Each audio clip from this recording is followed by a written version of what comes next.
ಕುವೆಂಪು ಎಂಬ ಕಾವ್ಯನಾಮದಿಂದ ಪ್ರಸಿದ್ಧಿಯನ್ನು ಪಡೆದಿರುವಂತಹ ಈ ನಾಡು ಕಂಡ ಅತ್ಯಂತ ಶ್ರೇಷ್ಠವಾದ ಪ್ರಕೃತಿಯನ್ನೇ ದೇವರು ಎಂದು ಆರಾಧಿಸಿದಂತಹ ಒಬ್ಬ ವ್ಯಕ್ತಿ ಅಂದರೆ ಕುಪ್ಪಳ್ಳಿ ವೆಂಕಟಪ್ಪ ಪುಟ್ಟಪ್ಪ. ಈ ಕುವೆಂಪು ಎನ್ನುವಂತಹ ಕಾವ್ಯನಾಮ ಅಂತ ಕರೀತೇವೆ.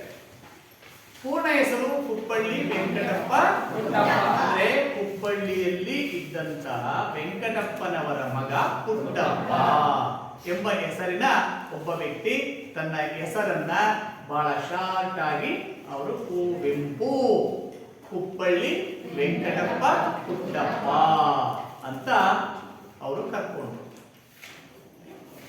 ಯಾರಿಗೆ ತಾನೇ ಕುವೆಂಪು ಅಂದ್ರೆ ಗೊತ್ತಿಲ್ಲ? ಎಲ್ಲರಿಗೂ ಗೊತ್ತಲ್ಲ? ಯಾರವರು ಕುವೆಂಪು ಅಂದ್ರೆ? ಕವಿ. ಎಲ್ಲಿಯವರು? ಆಂಧ್ರದವರು, ಕರ್ನಾಟಕದವರು, ತಮಿಳುನಾಡಿನವರು, ಕೇರಳದವರು, ಕರ್ನಾಟಕದವರು. ಹೌದಾ? ಆ ಕರ್ನಾಟಕದಲ್ಲಿ ಚಿತ್ರದುರ್ಗ ಜಿಲ್ಲೆಯವರು, ರಾಯಚೂರಿನವರು, ಬಳ್ಳಾರಿಯವರು,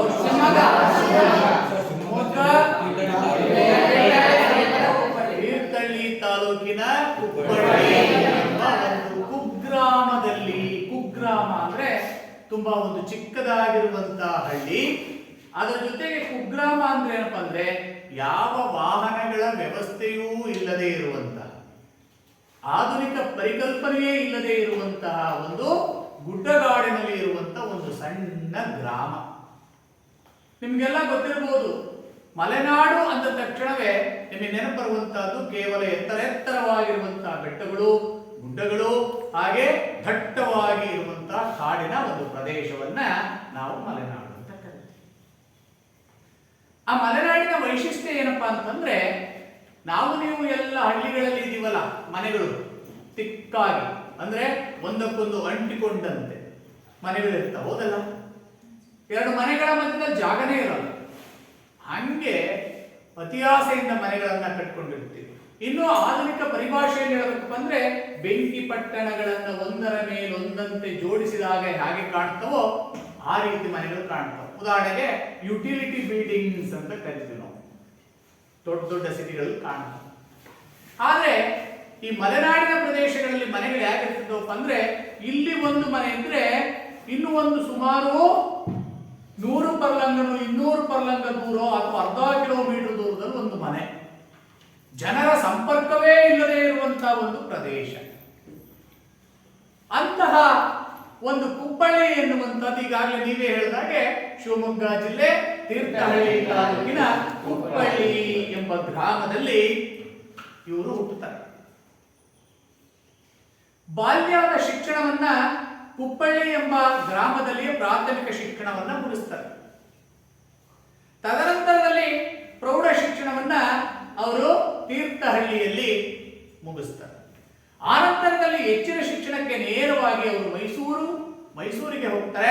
ಮೈಸೂರು ಮಹಾರಾಜ ಕಾಲೇಜಿನಲ್ಲಿ ಅವರು BA ಪದವಿಯನ್ನ, ಆನರ್ಸ್ ಪದವಿಯನ್ನ ಮುಗಿಸಿಕೊಂಡು ತಮ್ಮ ವಿದ್ಯಾಭ್ಯಾಸವನ್ನು ಮುಗಿಸಿದ ನಂತರ ಕುವೆಂಪು ವಿಶ್ವವಿದ್ಯಾನಿಲಯ, ಈಗೇನು ಕರಿತಾ ಇದೀವಲ್ಲ, ಅದರ ಒಂದು ಅಂಗಸಂಸ್ಥೆಯಾಗಿರುವಂತಹ ಪ್ರಧಾನ ಕಚೇರಿಯಾಗಿರುವಂತಹ ಮೈಸೂರು ವಿಶ್ವವಿದ್ಯಾನಿಲಯದಲ್ಲಿ ಪ್ರಾಧ್ಯಾಪಕರಾಗಿ ಸೇವೆಯನ್ನು ಸಲ್ಲಿಸ್ತಾರೆ.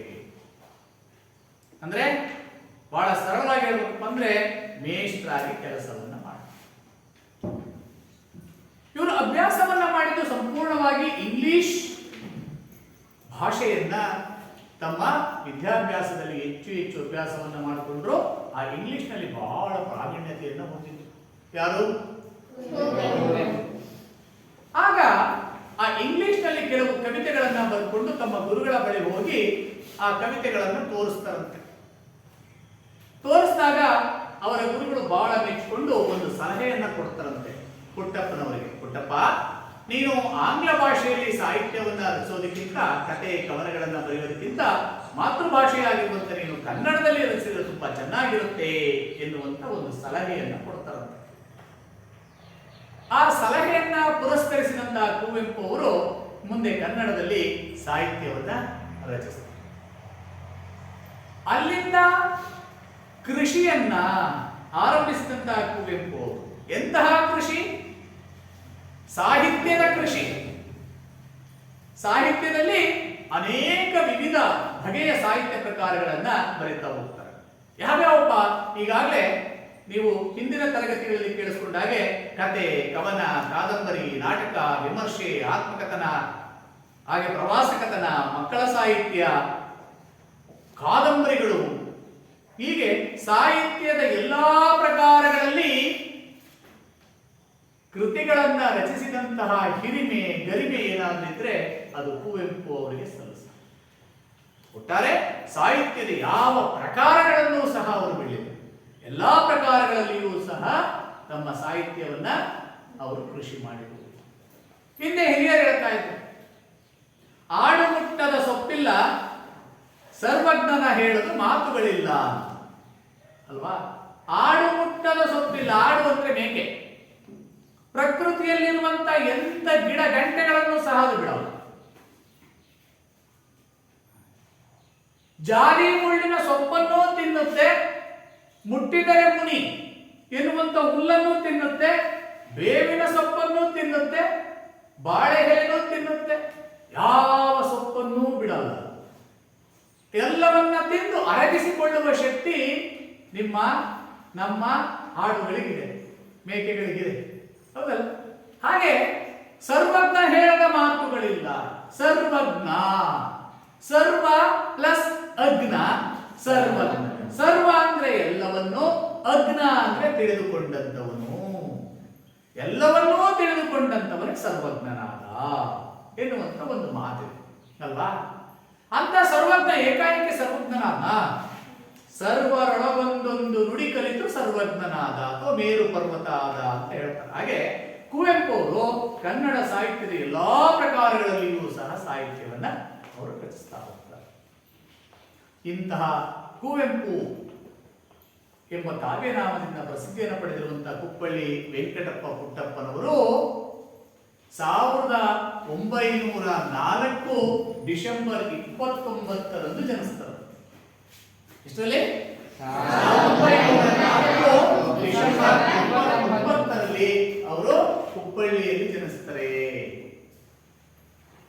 ಹೀಗೆ ತಮ್ಮ ವಿದ್ಯಾಭ್ಯಾಸವನ್ನೆಲ್ಲ ಮುಗಿಸಿದ ನಂತರ ತಮ್ಮ ಗುರುಗಳ ನೆರವಿನಿಂದ ಅವರು ಸಾಹಿತ್ಯ ಕೃಷಿಯನ್ನ ಮಾಡ್ತಾರೆ. ಆ ಕೃಷಿಯನ್ನ ಮಾಡೋದರಲ್ಲಿ ಬಹಳ ಪ್ರಮುಖವಾಗಿ ಅವರು ಆಸಕ್ತಿ ವಹಿಸಿದ್ದು ಪ್ರಕೃತಿ ಗೀತೆಗಳನ್ನ ಬರೆಯುವುದರ ಮೂಲಕ. ಅದರಲ್ಲೂ ಪ್ರಕೃತಿಯನ್ನ ದೇವರು ಎಂದು ಆರಾಧಿಸಿದಂತಹ ಒಬ್ಬ ಏಕೈಕ ಕನ್ನಡದ ಲೇಖಕರಲ್ಲಿ ಅಗ್ರಗಣ್ಯರಾಗಿರುವಂತವರು, ಕವಿಗಳಲ್ಲಿ ಅಗ್ರಗಣ್ಯರಾಗಿರುವಂತವರು ಅಂದ್ರೆ ಅದು ಕುವೆಂಪು. ಅವರು ಇದ್ದಂತಹ ಒಂದು ಸ್ಥಳ ಇತ್ತಲ್ಲ, ವಾಸಿಸ್ತಾ ಇದ್ದಂತಹ ಸ್ಥಳ ಹುಬ್ಬಳ್ಳಿ ಎನ್ನುವಂತಹದ್ದು. ಅದು ಈಗಾಗಲೇ ಹೇಳಿದಾಗೆ ಒಂದು ದುರ್ಗಮವಾಗಿರುವಂತಹ ಪ್ರದೇಶ. ಆ ಊರಿನ ಮೇಲ್ಭಾಗದಲ್ಲಿ 1-2 ಕಿಲೋಮೀಟರ್ ದೂರ ಹೋದ್ರೆ ಕವಿಶೈಲ ಎನ್ನುವಂತ ಒಂದು ಸ್ಥಳ ಇದೆ. ಏನು? ಕವಿಶೈಲ ಎನ್ನುವಂತ ಪ್ರಶಾಂತವಾಗಿರುವಂತ ಒಂದು ಸ್ಥಳ. ಅಲ್ಲಿಗೆ ಹೋಗಿ ಅವರು ಸಾಹಿತ್ಯವನ್ನ ರಚಿಸ್ತಾ ಇದ್ರಂತೆ, ಬರಿತಾ ಇದ್ರಂತೆ, ಅಧ್ಯಯನವನ್ನ ಮಾಡ್ತಾ ಇದ್ರಂತೆ. ಈಗಲೂ ಸಹ ಆ ಒಂದು ಕವಿಶೈಲವನ್ನ ಕುವೆಂಪು ಅವರು ನಿಧನ ಹೊಂದಿದ ನಂತರ ಅದನ್ನ ಒಂದು ಸ್ಮಾರಕವನ್ನಾಗಿ ಸರ್ಕಾರ ಮಾಡಿದೆ. ಆ ಕವಿಶೈಲದಲ್ಲಿ ಒಂದು ದೊಡ್ಡದಾಗಿರುವಂತಹ ಹಾಸುಗಲ್ಲು ಅಂದ್ರೆ ಹಾಸಿಗೆಯನ್ನ ಹಾಸಿದರೇನಪ್ಪ ಎನ್ನುವಂತ ರೀತಿಯಲ್ಲಿ ಒಂದು ದೊಡ್ಡದಾಗಿರುವಂತ ಅಗಲವಾಗಿರುವಂತ ಒಂದು ಕಲ್ಲಿದೆ. ಆ ಕಲ್ಲಿನ ಮೇಲೆ ನಿಂತ್ಕೊಂಡು ಕುತ್ಕೊಂಡು ಸುತ್ತ ನೋಡಿದ್ರೆ ಎತ್ತ ನೋಡಿದ ರಕ್ತತ್ತ ಬರೀ ಹಚ್ಚ ಹಸುರಿನೇ ಕಾಣ್ತಾ ಇತ್ತಂತೆ. ನಿಷ್ಕಲ್ಮಶವಾಗಿರುವಂತಹ ವಾತಾವರಣ. ನಾನೇನು ಸ್ವರ್ಗದಲ್ಲಿದ್ದೀನೇನೋ ಎನ್ನುವಂತಹ ಭಾವನೆ ಕುವೆಂಪು ಅವರಿಗೆ ಕಾಣಿಸ್ತಾ ಇತ್ತು. ಆ ಪ್ರಕೃತಿಯ ಜೊತೆಗೆ ಎತ್ತರೆತ್ತರವಾಗಿ ಬೆಳೆದಿರುವಂತಹ ತೆಂಗಿನ ಮರಗಳು. ಆ ತೆಂಗಿನ ಮರಗಳು ಏನ್ ಮಾಡ್ತಿದ್ದ ಅಂತಂದ್ರೆ ಆಕಾಶವನ್ನ ಮೊದಲು ನಾನು ಚುಂಬಿಸಬೇಕು, ಅಂದ್ರೆ ಆಕಾಶಕ್ಕೆ ನಾನು ಮೊದಲು ಮುತ್ತು ಕೊಡಬೇಕು ಎನ್ನುವಂತಹ ರೀತಿಯಲ್ಲಿ ತೆಂಗಿನ ಮರಗಳು ಸ್ಪರ್ಧೆಯನ್ನ ಮಾಡಿರುವಂತೆ ಮೇಲೆ ಮೇಲೆ ಮೇಲೆ ಬೆಳೆದಿರುವಂತೆ. ಆ ಕಡೆ ಈ ಕಡೆ ನೋಡಿದ್ರೆ ಎತ್ತರೆತ್ತರವಾಗಿ ಇರುವಂತಹ ಪರ್ವತಗಳ ರಾಶಿ. ಇನ್ನು ಸ್ವಲ್ಪ ಬಯಲಿಗೆ ನೋಡಿದ್ರೆ ಅಲ್ಲಿ ಜಮಖಾನವನ್ನ ಹಾಸಿರುವ ರೀತಿಯಲ್ಲಿ ಗದ್ದೆಗಳು ಇದಾವಂತೆ, ಭತ್ತದ ಗದ್ದೆಗಳು. ಜಮಖಾನವನ್ನು ಹಾಸಿದರೇನಪ್ಪ ಅನ್ನೋ ತರ ಕಾಣ್ತಾ ಇದೆ. ಅವುಗಳ ಮಧ್ಯದಲ್ಲಿ ತುಂಗಾ ನದಿ ಹರಿತಾ ಇದ್ದಾವೆ, ಸುಂದರವಾಗಿರುವಂತಹ ತುಂಗೆ ಹರಿತಾ ಇದೆ. ಅಂತಹ ರುದ್ರ ರಮಣೀಯವಾಗಿರುವಂತಹ ಜಾಗದಲ್ಲಿ ಕುಳಿತು ಕುವೆಂಪು ಕಾವ್ಯವನ್ನು ಬರೀತಾ ಇದ್ದಾರೆ. ಅವರು ಪಕ್ಷಿಕಾಶಿ ಎನ್ನುವಂತ ಒಂದು ಕೃತಿಯನ್ನ ಬರೆದಿದ್ದಾರೆ. ಕವನ ಸಂಕಲನ ಅಂತ ಕರಿತೀವಿ. ಪಕ್ಷಿಕಾಶಿ. ಕಾಶಿ ಅಂದ್ರೆ ನಾವೆಲ್ಲ ಹೋಗ್ತೀವಿ ದೇವರನ್ನ ನೋಡಕ್ಕೆ, ಕಾಶಿ ವಿಶ್ವನಾಥನ ನೋಡ್ಲಿಕ್ಕೆ ಕಾಶಿ ಎಂಬ ಸ್ಥಳಕ್ಕೆ ಹೋಗ್ತೀವಿ. ಆದ್ರೆ ಕುವೆಂಪು ಅವರ ದೃಷ್ಟಿಯಲ್ಲಿ ಕಾಶಿ ಅಂದ್ರೆ ಅವರು ವಾಸಿಸುತ್ತಿದ್ದಂತಹ ಒಂದು ಮಲೆನಾಡೇ ಕಾಶಿಯಾಗಿತ್ತು. ಈ ಪಕ್ಷಿಕಾಶಿ ಎನ್ನುವಂತಹ ಕೃತಿಯಲ್ಲಿ ಒಂದು ಪದ್ಯವನ್ನ ಬರೀತಾರೆ. ಹಿಂದೆ ದ.ರಾ ಬೇಂದ್ರೆ ಅವರ ಕೃತಿಯನ್ನ ನೋಡಿದ್ದೀನಿ, ಹಕ್ಕಿ ಹಾರುತ್ತಿದೆ ನೋಡಿದಿರಾ ಅಂತ ಪದ್ಯ, ಹೌದಲ್ಲ? ಹಾಗೇನೆ ಇವರು ದೇವರು ರುಜು ಮಾಡಿದನು ಎನ್ನುವಂತ ಒಂದು ಪದ್ಯವನ್ನ ಬರೀತಾರೆ, ಆಧ್ಯಾತ್ಮಿಕ ಪದ್ಯವನ್ನ ಬರೀತಾರೆ. ದೇವರು ರುಜು ಮಾಡಿದನು ರಸವಶನಾಗುತ್ತ ಕವಿ ಅದ ನೋಡಿದನು. ಏನಂತೆ? ದೇವರು ರುಜು ಮಾಡಿದನು ರಸವಶನಾಗುತ್ತ ಕವಿ ಅದ ನೋಡಿದನು ಅಂತ ಪದ್ಯವನ್ನ ಸ್ಟಾರ್ಟ್ ಮಾಡಿ ತುಂಬಾ ಸೊಗಸಾಗಿರುವಂತಹ ಒಂದು ಭಾವನಾತ್ಮಕವಾಗಿರುವಂತಹ ಆಧ್ಯಾತ್ಮಿಕವಾಗಿರುವಂತಹ ಒಂದು ಕೃತಿಯನ್ನ ಅವರು ರಚಿಸ್ತಾರೆ. ನಾನು ಮುಂದೆ ಅದನ್ನ ಹೇಳ್ತಾ ಹೋಗ್ತೀನಿ ಹೇಗಿರ್ತದೆ ಅಂತ. ಇಂತಹ ಕುವೆಂಪು ಅವರು ಕವಿಯಾರು?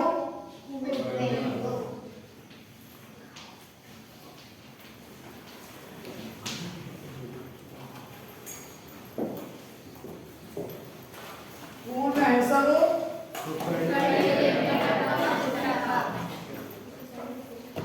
ಹುಬ್ಬಳ್ಳಿ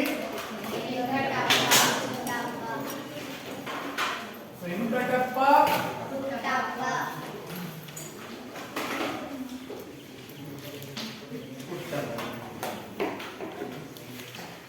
ಕಾಲ 4 ಡಿಸೆಂಬರ್ 29.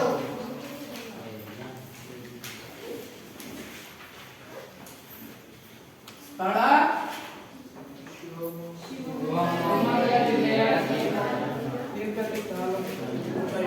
ಶಿವಮೊಗ್ಗ ಜಿಲ್ಲೆ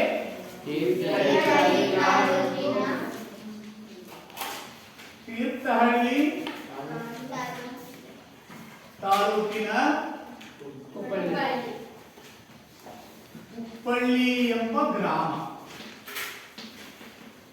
ನಾನೆಲ್ಲವನ್ನೂ ಸಹ ಲೇಖಕರ ಪರಿಚಯವನ್ನು ಮಾಡಿಕೊಡ್ತಾ ಹೋಗಲ್ಲ, ನೀವು ಅಷ್ಟೇ. ನಾವು ಹೇಳಿದ ಎಲ್ಲಾ ವಿಚಾರಗಳನ್ನು ಸಹ ನಿಮ್ಮ ಉತ್ತರ ಪತ್ರಿಕೆಯಲ್ಲಿ ಬರೀಬೇಕು ಅಂತ ಇಲ್ಲ. 3 ಅಂಕದ ಪ್ರಶ್ನೆ ಇರ್ತದೆ. 3 ಅಂಕದ ಪ್ರಶ್ನೆಗಳನ್ನ ನೀವು ವಿಭಾಗ ಮಾಡಿಕೊಂಡು ಎಷ್ಟು ಬೇಕೋ ಅಷ್ಟನ್ನ ಬರೀಬೇಕು. ನೋಡಿ, ಕವಿ, ಕಾಲ, ಸ್ಥಳ, ಇದಕ್ಕೆ 1 ಅಂಕ ಇರ್ತದೆ. ಅರ್ಥ ಆಗ್ತಾ ಇದೆ? ಕೃತಿಗಳಿಗೆ 1 ಅಂಕ ಇರುತ್ತೆ. ಕೃತಿಗಳು ಅಂತ ಬರೆದ್ರು ಇದಕ್ಕೆ 1 ಅಂಕ ಇರುತ್ತೆ. ನೋಡಿ, ಇವ್ರು ಏನೇ ಬರ್ತಾರೆ, ಕತೆ, ಕವನ, ಕಾದಂಬರಿ, ವಿಮರ್ಶೆ, ಆತ್ಮಕಥನ, ನಾಟಕ, ಪ್ರವಾಸ ಕಥನ,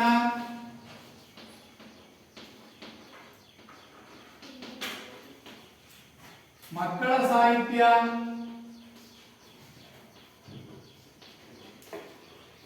ಹೀಗೆ 10 ಹಲವು ಬಗೆಯ ಸಾಹಿತ್ಯ ಪ್ರಕಾರಗಳನ್ನ ಬರೆದಿದ್ದಾರೆ. ಅವುಗಳಲ್ಲಿ ಪ್ರಮುಖ ಕೃತಿಗಳು ಏನು?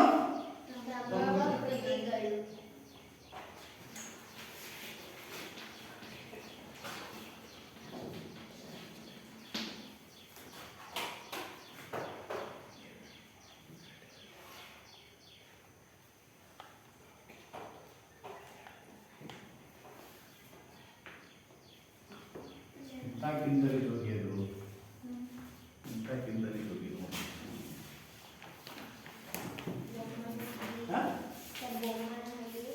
ಬೊಮ್ಮನಹಳ್ಳಿಯ ಕಿಂದರಿ ಜೋಗಿ,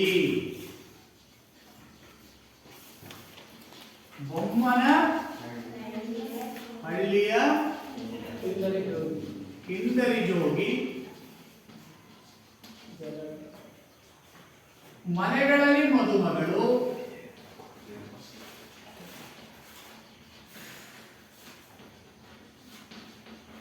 ಇನ್ನೊಂದು ಕಾದಂಬರಿ ಇದೆ, ಯಾರೈತಿ? ಕಾದಂಬರಿ ಅವ್ರು ಬರೆದಿರೋದು ಎರಡೇ ಕಾದಂಬರಿಗಳು. ಕಾನೂರು ಹೆಗ್ಗಡತಿ ಸುಬ್ಬಮ್ಮ ಅಂತ. ಕಾನೂರು ಹೆಗ್ಗಡತಿ ಅದ್ರಲ್ಲಿ ಬರುವಂತವಳು ನಾಯಕಿ ಸುಬ್ಬಮ್ಮ, ಆಯ್ತಾ? ಹಾಗೆ ಶ್ರೀ ರಾಮಾಯಣ ದರ್ಶನ ಆತ್ಮಕಥೆ,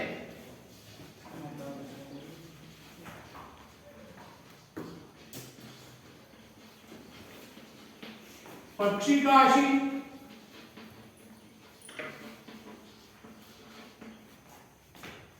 ಪಾಂಚಜನ್ಯ, ಕೊಳಲು,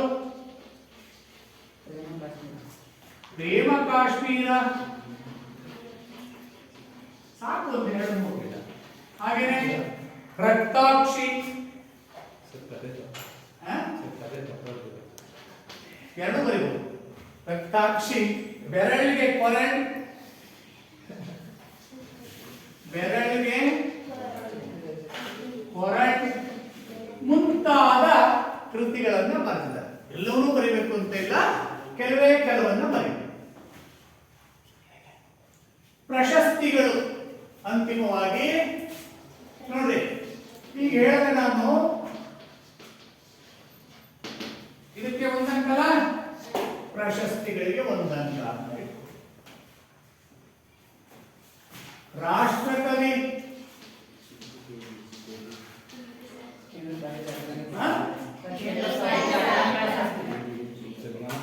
ಕೇಂದ್ರ ಸಾಹಿತ್ಯ ಅಕಾಡೆಮಿ, ರಾಷ್ಟ್ರಕವಿ ಆದ್ರೆ ಅದಕ್ಕಿಂತ ಶ್ರೇಷ್ಠವಾದ ಜ್ಞಾನಪೀಠ ಪ್ರಶಸ್ತಿ, ಕರ್ನಾಟಕ ರತ್ನ, ಪದ್ಮವಿಭೂಷಣ,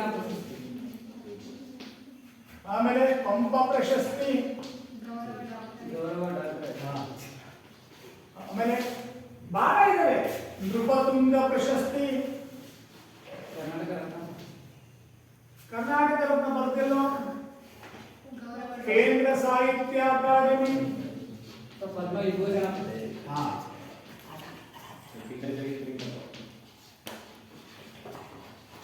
ಅಕಾಡೆಮಿ, ಮತ್ತೆ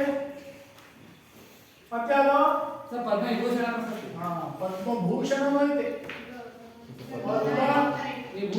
ಭೂಷಣ, ಪದ್ಮವಿಭೂಷಣ ಅಂದ್ರೆ ಸಾಹಿತ್ಯಕ್ಕೆ ಕೊಡಮಾಡುವಂತಹ ಎಲ್ಲಾ ರೀತಿಯ ಪ್ರಶಸ್ತಿಗಳನ್ನು ಅವರು ಪಡ್ಕೊಂಡ್ಬಿಟ್ಟಿದ್ದಾರೆ. ಯಾವ ಪ್ರಶಸ್ತಿನೂ ಬಿಟ್ಟಿಲ್ಲ. ಅಂದ್ರೆ ಅವ್ರು ಪಡ್ಕೊಳ್ಳೋದಕ್ಕಿಂತ ಪ್ರಶಸ್ತಿಗಳೇ ಲೇಖಕರನ್ನ, ಕವಿಗಳನ್ನ ಹುಡ್ಕೊಂಡು ಬರೋದು ಬಹಳ ಮುಖ್ಯ. ನಾವೆಲ್ಲ ಏನ್ ಮಾಡ್ತೀವಿ? ಸಾಮಾನ್ಯರು ಪ್ರಶಸ್ತಿಗಳನ್ನ ಹುಡುಕೊಂಡು ಹೋಗ್ತೀವಿ, ಅವುಗಳನ್ನು ಪಡ್ಕೊಳ್ಳೋದಕ್ಕೆ ರಾಜಕಾರಣಿಗಳಿಂದ ಏನ್ ಮಾಡಿಸ್ತೀವಿ? ಇನ್ಫ್ಲೂಯೆನ್ಸ್ ಮಾಡಿಸ್ತೀವಿ. ಆದ್ರೆ ಕುವೆಂಪು ಅವರಿಗೆ ಹಾಗಾಗ್ಲಿಲ್ಲ. ಪ್ರಶಸ್ತಿಗಳೇ ಅವರನ್ನ ಹುಡುಕೊಂಡು ಬಂದಂತೆ. ನಾವು ಬರೆದಿರುವಂತ ಪ್ರಶಸ್ತಿಗಳ ಸಂಖ್ಯೆ ಕಡಿಮೆ, ಇದಕ್ಕಿಂತ ಹೆಚ್ಚಿನ ಪ್ರಶಸ್ತಿ ಸೋವಿಯತ್ ಒಕ್ಕೂಟದ ಪ್ರಶಸ್ತಿ ಬಂದಕ್ಕೆ. ಹೀಗೆ ಹಲವು ಪ್ರಶಸ್ತಿಗಳು ಬಂದಿರುವಂತಹದ್ದನ್ನ ನಾವು ಕಾಣ್ತಾ ಹೋಗ್ತೇವೆ.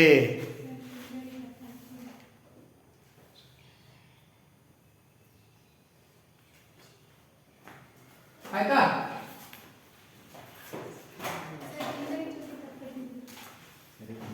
ಸರಿ ಮಾಡ್ಕೋ.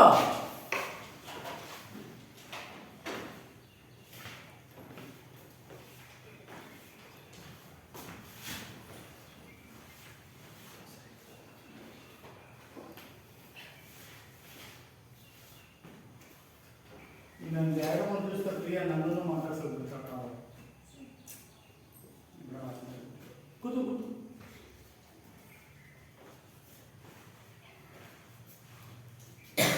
ರಂಜಿತ್ ಬಹಳ ನಗ್ತಾರೆ ಕಡೆ. ತನೂಜನ ಬಹಳ ಸಣ್ಣ ಕಟಿಂಗ್ ಮಾಡಿಸ್ಬೇಕು ಅಂತ ಯೋಚನೆ ಮಾಡಿದಂತೆ, ಬಹಳ ಸಣ್ಣಕ್ಕೆ ಅಲ್ಲಣ್ಣ? ಆಯ್ತೇನ್ರಪ್ಪ? ಅದು ನಿಮ್ಮ ಪುಸ್ತಕದಲ್ಲಿದೆ. ನಾನು ಮಾಹಿತಿಗೋಸ್ಕರ ನಿಮ್ಗೆ ಅದನ್ನ ಹೇಳಿರೋದು. ಹೆಚ್ಚು ಹೆಚ್ಚು ಅಭ್ಯಾಸವನ್ನ ಮಾಡಿದ್ರೆ ತಪ್ಪೇನಲ್ಲ. ಆದ್ರೆ ಪರೀಕ್ಷೆ ಬರಬೇಕಾದ್ರೆ ಯಾಕೆ ಬರೀಬೇಕು ಅಂತ ಹೇಳ್ಕೊಟ್ಟಿದ್ದೀನಿ, ಗದ್ಯ ರೂಪದಲ್ಲಿಯೇ ಬರಿಬೇಕು. ಸೊ ಇಂತಹ ಒಬ್ಬ ಶ್ರೇಷ್ಠವಾಗಿರುವಂತಹ ಕವಿ ಆಗಿರುವಂತಹ ಕುವೆಂಪು ಅವರು ಬರೆದಿರುವಂತಹ ಪಕ್ಷಿಕಾಶಿ ಎಂಬ ಕೃತಿಯಿಂದ ಆರಿಸಿಕೊಂಡಿರುವಂತಹ ಒಂದು ಪದ್ಯವೇ ಹಸುರು. ಏನು ಏನಪ್ಪ ಹಸುರು ಅಂದ್ರೆ?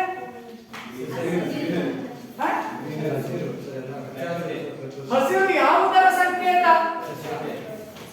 ಸಮೃದ್ಧಿಯ ಸಂಕೇತ. ಆದ್ರೆ ಲೇಖಕರ ದೃಷ್ಟಿಯಲ್ಲಿ ಹಸಿರು ಎನ್ನುವಂತದ್ದು ದೇವರು, ಸ್ವರ್ಗ ಎನ್ನುವಂತ ರೀತಿಯಲ್ಲಿ ಈ ಒಂದು ಪದ್ಯವನ್ನ ಅವರು ಹೇಳ್ತಾ ಹೋಗ್ತಾರೆ. ಕರ್ನಾಟಕದಲ್ಲಿರುವಂತಹ ಅನೇಕ ಕವಿಗಳು, ಲೇಖಕರು ಕುವೆಂಪು ಅವರ ಈ ಪಕ್ಷಿಕಾಶಿ ಎಂಬ ಕೃತಿಯನ್ನ ಬಹಳ ಮೆಚ್ಚಿಕೊಂಡಿದ್ದಾರೆ. ಮೆಚ್ಚಿಕೊಳ್ಳೋದು ಅಷ್ಟೇ ಅಲ್ಲ, ಅದರ ಬಗ್ಗೆ ಅನೇಕರು ಒಳ್ಳೆಯ ವಿಮರ್ಶೆಯನ್ನೂ ಸಹ ಬರೆದಿದ್ದಾರೆ. ಮುಕ್ತ ಕಂಠದಿಂದ ಅದನ್ನು ಹೊಗಳುವಂತಹ ಕೆಲಸವನ್ನು ಸಹ ಮಾಡಿದ್ದಾರೆ. ಅಂತಹ ಒಂದು ಪದ್ಯವಾಗಿರುವಂತಹ ಹಸಿರು ಎಂಬ ಪದ್ಯವನ್ನ ಇವತ್ತು ನಾವು ಅಭ್ಯಾಸ ಮಾಡಬೇಕಾಗಿದೆ. ಇದು ಈ ಪಕ್ಷಿಕಾಶಿ ಎನ್ನುವಂಥದ್ದು ಕವಿ ಪ್ರಜ್ಞೆಗೆ ಇಳಿದಿರುವ ಕನ್ನಡಿ. ಕವಿ ಪ್ರಜ್ಞೆ, ಪ್ರಜ್ಞೆ ಅಂದ್ರೆ ಜಾಗೃತಿ, ನೆನಪು ಅಂತ. ಕವಿ ಹಾಗೆ ಕೃತಿಯನ್ನ ಬರಿಬೇಕು, ಪದ್ಯವನ್ನ ರಚಿಸಬೇಕು ಎನ್ನುವಂತಹದ್ದನ್ನ ಈ ಒಂದು ಪಕ್ಷಿಕಾಶಿ ಎಂಬ ಪದ್ಯವನ್ನ ನೋಡಿ ಕಲಿಬೇಕು ಅಂತ ಅನೇಕ ಕವಿಗಳು ಹೇಳ್ತಾ ಹೋಗ್ತಾರೆ ಎನ್ನುವಂತ. ನೋಡಿ, ಈ ಹಸಿರು ಕವನವು ಏನಿದೆಯಲ್ಲ, ಇದನ್ನ ಅಶ್ವಯುಜ ಮಾಸದ ನವರಾತ್ರಿಯಲ್ಲಿ, ಈಗೇನಿದೀವಲ್ಲ ನಾವು, ಇದು ಅಶ್ವಯುಜ ಮಾಸದ ನವರಾತ್ರಿ. ನವರಾತ್ರಿ 9 ರಾತ್ರಿಗಳಲ್ಲಿ ದೇವಿಯನ್ನ ಆರಾಧಿಸುವಂತಹ ಒಂದು ಸಮಯ. ಈಗಾಗಲೇ ನಿನ್ನೆಯಿಂದ ಆರಂಭ ಆಗಿದೆ. ಮನೆಗಳಲ್ಲಿ ಮನೆಗಳಲ್ಲಿ ಚಾಮುಂಡೇಶ್ವರಿಯನ್ನ ಆರಾಧಿಸ್ತಾ ನಾವು ವಿಜೃಂಭಣೆಯಿಂದ ಹಬ್ಬವನ್ನು ಆಚರಿಸ್ತೀವಿ. ಕುವೆಂಪು ಅವರಿಗೆ ಪ್ರಕೃತಿಯೇ ದೇವರು. ಪ್ರಕೃತಿಯಲ್ಲಿರುವಂತಹ ಗಿಡ, ಮರ, ಪಕ್ಷಿ ಇವುಗಳೇ ಅವರಿಗೆ ಹಬ್ಬ ಹರಿದಿನಗಳು. ಎಲ್ಲಿವರೆಗೂ ಕಾವ್ಯವನ್ನು ಬರೀತಾ ಇದ್ದರು ಗೊತ್ತಾ? ಆ ಸಿಬ್ಬಲಗುಡ್ಡೆ ಎನ್ನುವಂತಹ ಜಾಗದಲ್ಲಿ, ಸಿಬ್ಬಲಗುಡ್ಡೆ ಎನ್ನುವಂತಹದ್ದು ತುಂಗಾ ನದಿ ಹರಿಯುವಂತಹ ಸ್ಥಳದಲ್ಲಿ ಇದ್ದಂತಹ ಒಂದು ಮರಳಿನ ರಾಶಿಯ ಪ್ರದೇಶ, ಸಿಬ್ಬಲಗುಡ್ಡೆ ಅಂತ ಕರೀತೇವೆ. ಆ ಕವಿಶೈಲದಲ್ಲಿ ಕುತ್ಕೊಂಡು ಸಿಬ್ಬಲಗುಡ್ಡೆಯ ಸೌಂದರ್ಯವನ್ನ ಸವಿತಾ ಅವರು ಕಾವ್ಯವನ್ನ ರಚಿಸ್ತಾ ಹೋಗ್ತಾ ಇದ್ದಾರೆ. ಇಲ್ಲಿ ಒಂದು ಮಾತನ್ನ ನಾನು ನಿಮಗೆ ಹೇಳಬೇಕು. ಒಂದ್ಸಾರಿ ಶ್ರೀ ರಾಮಾಯಣ ದರ್ಶನಂ ಎನ್ನುವಂತ ಮಹಾಕಾವ್ಯವನ್ನ ಕುವೆಂಪು ಅವರು ಬರಿತಾ ಇದ್ದಾರೆ. ಬರಿತಾ ಇರಬೇಕಾದ್ರೆ ಒಂದು ವಾಕ್ಯಕ್ಕೆ, ಒಂದು ದೊಡ್ಡ ವಾಕ್ಯ ಅಥವಾ ಒಂದು ಅರ್ಥಕ್ಕೆ ಪೂರಕವಾಗಿರುವಂತ ಒಂದು ವಾಕ್ಯದ ಲಿಂಕ್ ತಪ್ಪೋಗ್ಬಿಡುತ್ತದೆ. ಬರಿಬೇಕಾದ್ರೆ ಒಂದೇ ಒಂದು ವಾಕ್ಯ ತಪ್ಪೋಗ್ಬಿಡುತ್ತದೆ. ಅದು ಎಷ್ಟು ದಿನಗಳಾದರೂ ಸಹ ಅವ್ರು ಯಾವ್ಯಾವ ಶಬ್ದಗಳನ್ನು ಸೇರಿಸಿದ್ರು ಆ ಅರ್ಥ ಸಂಪೂರ್ಣವಾಗಿ ಬರ್ತಾ ಇರಲಿಲ್ಲಂತೆ. ಹಾಗಾಗಿ ಶ್ರೀ ರಾಮಾಯಣ ದರ್ಶನ ಎನ್ನುವಂಥದ್ದು ಬಹಳ ದಿನಗಳವರೆಗೆ ನಿಂತಿತ್ತು. ಹೀಗೆ ಇರಬೇಕಾದ್ರೆ ಒಂದ್ಸಾರಿ ಕುವೆಂಪು ಅವರು ತಮ್ಮ ತೊಟ್ಟಿ ಮನೆಯಲ್ಲಿ, ಅಂದ್ರೆ ಮಲೆನಾಡಿನಲ್ಲಿದ್ದಂತ ಮೊದಲ ಅಂತಸ್ತಿನ ಓದುವ ಕೊಠಡಿಯಲ್ಲಿ ಕೂತ್ಕೊಂಡು ಏನೋ ಓದ್ತಾ ಇದ್ರು. ಆಗ ಅವರ ಮಗ ತೇಜಸ್ವಿ ಅಂತ, ಪೂರ್ಣಚಂದ್ರ ತೇಜಸ್ವಿ ಅಂತ, ಆ ತೇಜಸ್ವಿ ಇನ್ನು ಅಂಬೆಗಾಲಿಡ್ತಾ ಮನೆ ತುಂಬ ಎಲ್ಲ ಓಡಾಡ್ತಾ ಇದ್ರಂತೆ. ಇದಕ್ಕಿದ್ದಾಗೆ ಯಾಕೋ ಜೋರಾಗಿ ಅಳೋದಕ್ಕೆ ಸ್ಟಾರ್ಟ್ ಮಾಡ್ತಾರೆ. ಯಾರು? ತೇಜಸ್ವಿ. ಒಳಗಡೆಯಿಂದ ಇವ್ರ ಹೆಂಡತಿ ಏ ಕಳುವೆ ತೇಜಸ್ವಿ ಅಂತ ಅಂದ್ರಂತೆ. ಏನಂದ್ರಂತೆ? ಏ ಕಳುವೆ ತೇಜಸ್ವಿ ಅಂದ ತಕ್ಷಣವೇ ಓದ್ತಾ ಇದ್ದಂತ ಕುವೆಂಪು ಅವ್ರಿಗೆ ಜ್ಞಾನೋದಯ ಆಗ್ಬಿಡ್ತದೆ. ಏನಿದು? ಶ್ರೀ ರಾಮಾಯಣ ದರ್ಶನ ಬರಿಬೇಕಾದ್ರೆ ಒಂದು ವಾಕ್ಯ ಬಿಟ್ಟೋಗಿತ್ತಲ್ಲ, ಏ ಕಳುವೆ ತೇಜಸ್ವಿ ಎನ್ನುವಂತ ಆ ಒಂದು ಮಾತು ಅವರಿಗೆ ಜ್ಞಾನೋದಯವಾಗಿ ಎಲ್ಲವನ್ನೂ ಬಿಟ್ಟು, ಅಳುವ ಮಗನನ್ನೂ ಬಿಟ್ಟು, ಪುಸ್ತಕವನ್ನ ತಗೊಂಡು ಕಿಸೆಯಲ್ಲಿ ಇಟ್ಕೊಂಡು ಓಡ್ತಾರಂತೆ ಸಿಬ್ಬಲಗುಡ್ಡಿ. ಇಲ್ಲಿಗೆ ಕವಿಶೈಲಕ್ಕೆ ಓಡ್ತಾರಂತೆ. ಹಾಗೆ ಹೋಗಿ ಆ ಕವಿಶೈಲದಲ್ಲಿ ಕುತ್ಕೊಂಡು ಈ ಒಂದು ವಾಕ್ಯವನ್ನ ಸೇರಿಸಿ, ಏ ಕಳುವೆ ತೇಜಸ್ವಿ ಎನ್ನುವಂತಹ ಒಂದು ಎಂತ ಸ್ಫೂರ್ತಿದಾಯಕ ಮಾತನ್ನ ಇಟ್ಕೊಂಡು ಶ್ರೀ ರಾಮಾಯಣ ದರ್ಶನ ಎನ್ನುವಂತಹ ಮಹಾಕಾವ್ಯವನ್ನ ಅವರು ಮುಗಿಸಿದರು ಅಂತ ಬರ್ತಾರೆ. ಹಾಗಾದ್ರೆ ಅವ್ರು ಅಲ್ಲೇ ಕುತ್ಕೊಂಡು ಬರೀಬೋದಾಗಿತ್ತಲ್ಲ, ಹೌದಲ್ಲ? ಅವರೆಲ್ಲೂ ಬರಲಿಲ್ಲ, ಪುನಃ ಅಲ್ಲಿಗೆ ಕವಿಶೈಲಕ್ಕೆ ಹೋಗಿ ತಮ್ಮ ಸಾಹಿತ್ಯವನ್ನ ಅಲ್ಲಿ ಪೂರ್ಣಗೊಳಿಸ್ಕೊಂಡು ಬಂದರು ಎನ್ನುವಂತ ಮಾತು. ಹೀಗೆ ಅಶ್ವಯುಜ ನವರಾತ್ರಿ ಎಂದು ಪ್ರಕೃತಿಯಲ್ಲಿ ಹೆಪ್ಪುಗಟ್ಟಿದ ಅಚ್ಚ ಹಸುರು. ಸೊ ನಗಬೇಡಲೇ, ನಗದವ್ರು ನಮ್ಗೆ ಸ್ವಲ್ಪ ಹೇಳ್ರಿ, ನಾವು ನಗ್ತೀವಿ. ರಂಜಿತಾ ಯಾಕೆ ನಗ್ತೀಯ? ಸರಿ ಆಯ್ತು. ಹಾಗೆ ತಮ್ಮ ಕಾವ್ಯವನ್ನ ಬರಿತಾ ಇದ್ರು. ಈ ಹಸುರು ಎಂಬ ಪದ್ಯ ಅಶ್ವಯುಜ ಮಾಸದ ನವರಾತ್ರಿಯ ದಿನದಲ್ಲಿ ಪ್ರಕೃತಿ ಸಂಪೂರ್ಣವಾಗಿ ಹಚ್ಚ ಹಸುರಿನಿಂದ ಕೂಡಿದೆಯಂತೆ. ಕುವೆಂಪು ಅವರ ಸ್ಥಳವಾದ ಮಲೆನಾಡಿನ ಕುಪ್ಪಳ್ಳಿಯ ಕವಿಶೈಲದಲ್ಲಿ ಅವರಿಗುಂಟಾದ ಸೌಂದರ್ಯಾನುಭವ ಏನಂತೆ?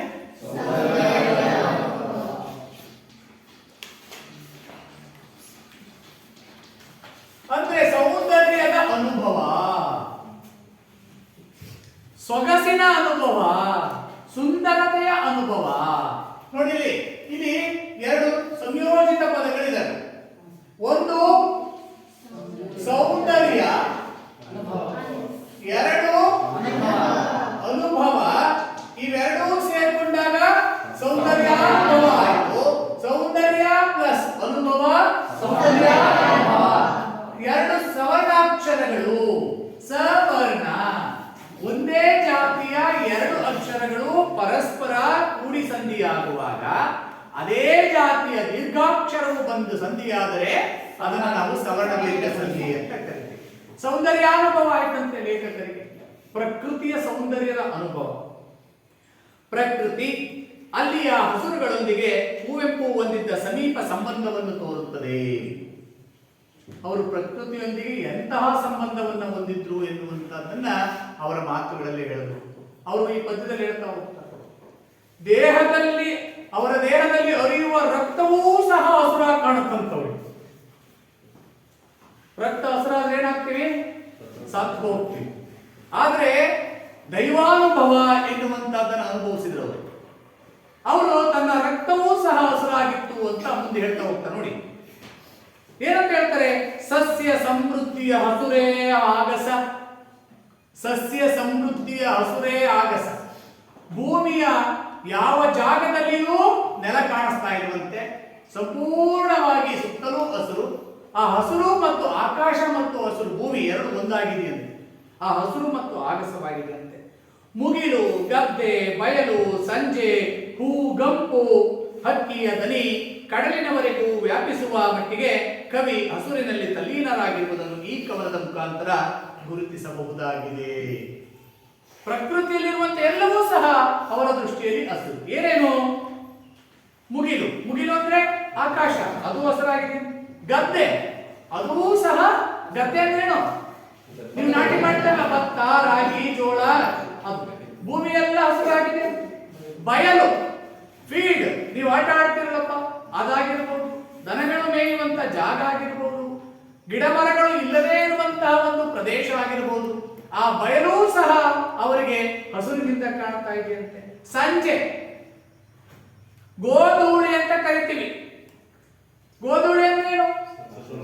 ಬೆಳಗ್ಗೆ ಮನೆಯಿಂದ ಮೇಲಿಕ್ಕೆ ಅಂತ ಕಾಡಿಗೆ ಹೋದಂತಹ ದನಗಳು ತಮ್ಮ ಮರಿಗಳಾಗಿರುವಂತಹ ಕರುಗಳನ್ನ ನೆನಪು ಮಾಡಿಕೊಂಡು ಮನೆಗೆ ಬರ್ಬೇಕಾದ್ರೆ ವೇಗವಾಗಿ ಬರ್ತಾವ. ಹಾಗೆ ಬರ್ಬೇಕಾದ್ರೆ ಅವುಗಳ ಕಾಲಿನ ಅಡಿಯಲ್ಲಿನ ಮಣ್ಣು ಮೇಲಿರುತ್ತೆ, ಧೂಳು, ಕೆಂಧೂಳು ಅಂತ ಕರಿತೀವಿ, ಸಂಜೆಯ ಧೂಳು ಅಂತ ಕರಿತೀವಿ, ಗೋಧೂಳಿ ಅಂತ ಕರಿತೀವಿ.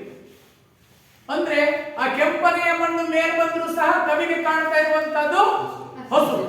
ಸಂಜೆ ಯಾವಾಗಲೂ ಹೆಂಗಿರ್ತದೆ? ಕೆಂಪು ಇರುತ್ತಲ್ವಾ, ಅದು ಸಹ ಹಸುರಾಗಿ ಕಾಣ್ತಾ ಇದೆಯಂತೆ.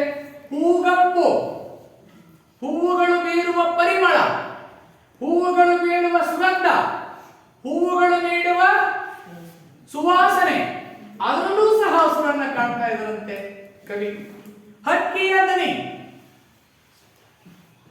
ಗುಬ್ಬಚ್ಚಿ, ಕೋಗಿಲೆ, ನವಿಲು, ಪಾರಿವಾಳ, ಗೊರವಂಕ, ಈ ಎಲ್ಲ ಹಕ್ಕಿಗಳ ಧ್ವನಿ ವಿಭಿನ್ನವಾಗಿದ್ರೂ ಸಹ ಕುವೆಂಪು ಅವರಿಗೆ ಮಾತ್ರ ಅದು ಹಸುರಿನಿಂದಲೇ ಕಾಣ್ತಾ ಇದೆಯಂತೆ. ಕಡಲಿನವರೆಗೂ ವ್ಯಾಪಿಸಿರುವ ಮಟ್ಟಿಗೆ, ಕಡಲು ಸಮುದ್ರ, ಆ ಸಮುದ್ರದ ತೆರೆಗಳು ಅವು ಮಾಡುವ ಸಪ್ಪಳವೂ ಸಹ ಹಸುರಿನಿಂದ ಕಾಣ್ತಾ ಇದೆ.